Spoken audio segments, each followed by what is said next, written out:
We are going to talk about Elon Musk and what it's like to work for people like him. We're not going to talk about his politics. We're not going to talk about his ideologies. What we specifically are talking about is what kind of a manager or leader he is and what those kinds of people are like to work with. The reason I want to talk about this is because Elon is not unique. There are other managers out there that have his exact leadership style. This is what they like to work with, how you deal with them, and whether or not you're a fit for this kind of manager. I'm Mike. I'm an executive with 25 years of business experience. I've worked in tech, pharma, and consulting. I've held C-suite roles in human resources in large international companies, and I know a thing or two about how business, careers, and how companies really work. This is going to be your go-to channel about these topics, and specifically today, we're talking about leaders like Elon Musk and what they like to work with. Let's get stuck in. He's really the most driven person I think I've ever met. I haven't met Elon. So I'm basing this on the hundreds of videos and online accounts and books where people who have worked for and with him describe his style. If you're talking to Elon or you want to have a conversation with Elon and you get that opportunity to talk to Elon, you need to be concise, quick. He doesn't really do small talk. He's almost always focused on whatever task or project is most important to him at the time. He dives deep into the details of problems. He makes fast and consequential decisions. He takes risks. He frames almost all challenges as existential threats. So that is why our standards are high. They're not high because we believe in being mean to people. They're high because if they're not high, we will die. He doesn't seem to follow normal working hours. He's the first one to arrive and the last one to leave. I won't say he leads by example, but he does work by example. Bureaucracy and what he views as obstacles are something he pushes through. He typically gets quite significant results. He has little patience for explanations such as it can't be done or we've always done it this way or any similar kind of sentiment. The people he surrounds himself with are first and foremost execution orientated. Getting stuff done is probably the most important thing to him. This is where we leave Elon and take a quick trip into personality psychology, specifically the Big Five model. This is a model in psychology that assumes that people have traits and from their behaviors that can be attributed to 5 common traits. They are openness, conscientiousness, extroversion, agreeableness, and neuroticism. For Elon, the 3 most important factors are where he places in terms of conscientiousness, extroversion, and agreeableness. Conscientiousness is a trait that encompasses sub-traits and sub-behaviors like willingness to work hard, diligence, self-control, sometimes attention to detail, their approach to planning and structure. Of all these 5 traits, conscientiousness is the one that typically is most correlated with career success. Almost all high-level CEOs and high-level executives have high levels of conscientiousness. These are people that typically don't procrastinate, they're prepared for meetings, and they enjoy putting in a lot of effort. Elon has high levels of this trait. That's indisputable. When Elon is invested in something, he doesn't half-ass it. Elon is clearly also an introverted individual. I understand that, but there's a reality too, right? Yes. No. I mean, Linda Yaccarino's right here, and she's got to sell advertising. Absolutely. So, totally. No. Actually, as opposed to the extroverted trait, he is not overly sociable. He does not thrive in social settings. Social gatherings that demand energy of him probably exhaust him. He's also more often than not in his own head first and not in a relational mindset. He will probably be comfortable with people he has selected himself over people he does not know. Finally, there's agreeableness. don't advertise. You don't want them to advertise? No. What do you mean? If somebody's going to try to blackmail me with advertising, blackmail me with money, go yourself. Agreeable people want people to get along and are willing to compromise on certain things to get the team to be more cohesive. Some people will view highly agreeable people as political or false because of their unwillingness to engage in direct conflict. Disagreeable people, on the other hand, tend to speak their mind. They value facts and reality and tasks over relationships. These are the people, when you're in a meeting, that speak up when a bad decision is being made. You typically want disagreeable people in situations when something is on the line.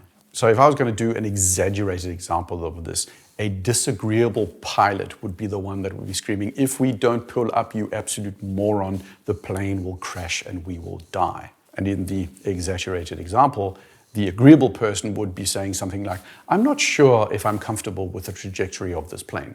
So disagreeable people don't have to be unlikable, but they have no concern with getting into trouble in office politics if they feel something is being done really, really inefficiently or badly or in a wrong way.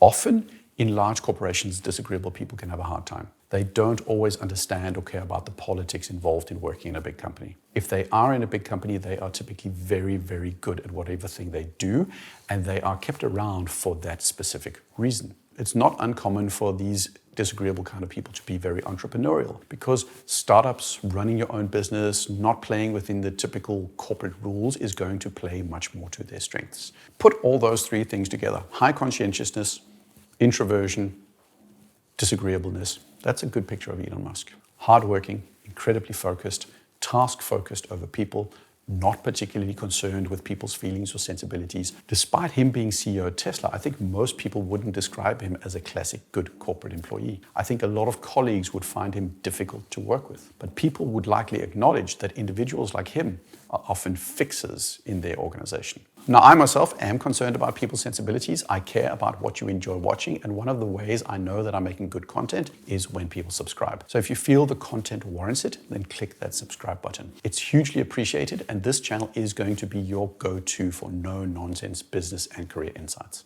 Thanks. You need these kind of people in your business. Make no mistake. They are sometimes a huge pain, but they can also be a huge benefit if they are used correctly. And I've seen them in a couple of places. In consulting and in IT in general, these are the project managers and program directors that get called in to save giant IT projects that have gone off the rails. Some huge IT implementation in your company or a new piece of software that is totally not hitting the deadlines. They are burning through the money and the go-live date is fast approaching. What do? You put the firefighter person into the project. And I think that's the picture you have to have in your mind, that of the firefighter. That person gets to work. They very quickly set up a core team of incredibly dedicated individuals. They figure out fast what is important, what isn't, and what is a blocker, and they move rapidly to stop anything that is non-essential. They prioritize the important things and they ram their way through obstacles. I don't know how he does it. He just keeps going and going and going. He's amazing. They work day and night, and the people around them end up working day and night as well. And they get that project back on track to hit the go-live date. You see them in production and engineering roles as well. When the production line is down, processes aren't working, and some new tool isn't working as expected, they step onto the shop floor and commandeer everybody into place and work to get things up and running. They improvise, they adapt, and they push, and they push, and they push, and then they push some more.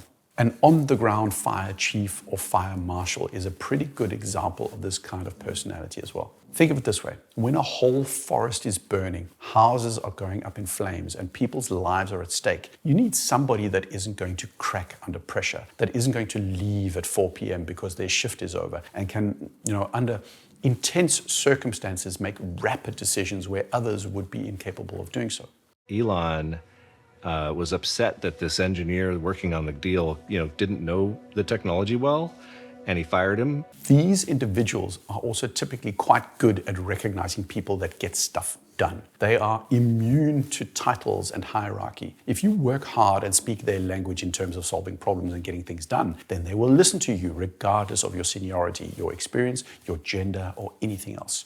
You get stuff done, then you are included. Hopefully by now you're seeing how this combination of traits can be incredibly useful in a lot of situations. But when is it not so great? These people work best under crisis, or more importantly, they treat most situations as crises. And that's great if it's a crisis, but it isn't if you're looking for a more long-term stable situation. A firefight is not something you can do forever. At some point, the firefighters have nothing left to give in terms of energy. At some point, the water has run out. At some point, those firefighters need a break. They need to get adrenaline out of their bodies, and maybe they even need to talk about what they just experienced. That's where these type of people struggle. They also struggle when there's no crisis. When you're ramping up or working towards a key deadline, that initial pressure is exciting and energizing for a lot of people. But over time, it wears you down. Burns you out, and you can't in the long term run any business like it's a firefight. There's no focus on social cohesion because the critical task is the only thing keeping people together. There's no work being done based on trust and cooperation. It's all based on getting stuff done. To stay in a role for a short period, people can connect with a crisis, but at some point they need meaning and connection. If that meaning and connection isn't there, they no longer feel valued and they are more likely to move on. It's also about the implications of actions. In a firefight, nobody is going to criticize a fire marshal for smashing a window to a house to get access to an indoor pool for water. The goal justifies the means, but they don't in a regular day-to-day work environment. Taking Elon Musk as the example, when building the first Tesla superfactories, it was widely reported and generally accepted that he completely ignored rules regarding worker safety. This isn't surprising for this kind of firefighter mentality. Tesla, in his mind, was in a crisis, and some arbitrary rules about worker safety and working hours were impediments to the critical goal of saving Tesla. To this day, Tesla is still dominated by this crisis mentality that makes for an incredibly stressful working environment. The reality, though, is that a lot of people rightly felt that a crisis in Elon's mind did not mean it actually was a crisis. The same goes for the SpaceX projects. They launch from Texas, and every time they launch SpaceX rockets, the rockets cause massive damage to an environmentally protected area nearby. Now, in the mind of the firefighter, that's not a concern because the goal is more important than this inconvenience on the side. Elon is likely the most extreme example of this kind of worker. But I've seen this behavior in these firefighter mentalities multiple times. It's not unique to Elon. Think of it this way. If there's a go live on some project in 1 week's time, technically there may be a law that says people are only allowed to work 60 hours in a week. But, wouldn't most people see it's okay for 1 week? It's crunch time, 60 hours. Isn't that okay? But what if it was 60 hours for 1 month, or 60 hours for 1 year, or 60 hours forever?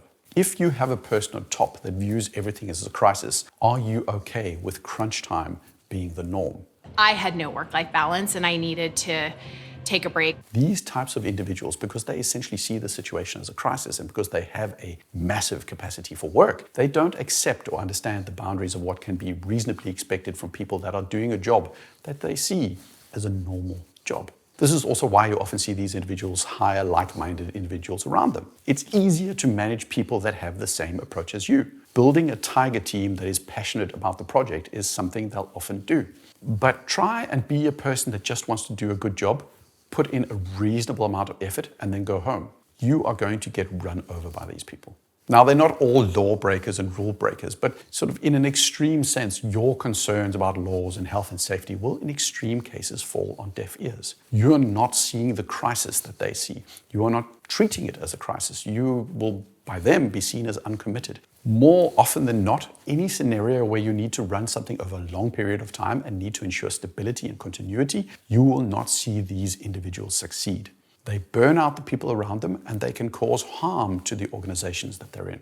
I typically pay attention to companies that expect an owner's mentality of their employees, which, by the way, Tesla has as a core value. The reason I pay attention is because when that owner started their business, they were living hand to mouth. Them becoming a success was not guaranteed. So for them, every hour they put into that company was something they did to avert the crisis of going out of business and losing, whatever money they put in it. When that company becomes big and the owner CEO stays, they typically have a hard time not expecting the same kind of mentality of everybody working there. These people are not good long-term leaders, but they can be hugely effective in the short term.